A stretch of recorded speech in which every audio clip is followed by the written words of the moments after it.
فقلت استغفروا ربكم إنه كان غفارا يرسل السماء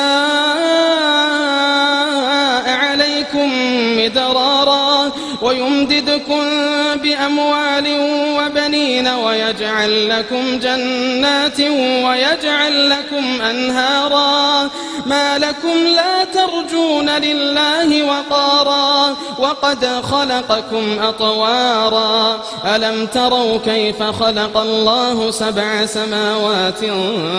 طباقا وجعل القمر فيهن نورا وجعل الشمس سراجا والله أنبتكم من الأرض نباتا ثم يعيدكم فيها ويخرجكم إخراجا والله جعل لكم الأرض بساطا لتسلكوا منها سبلا فجاجا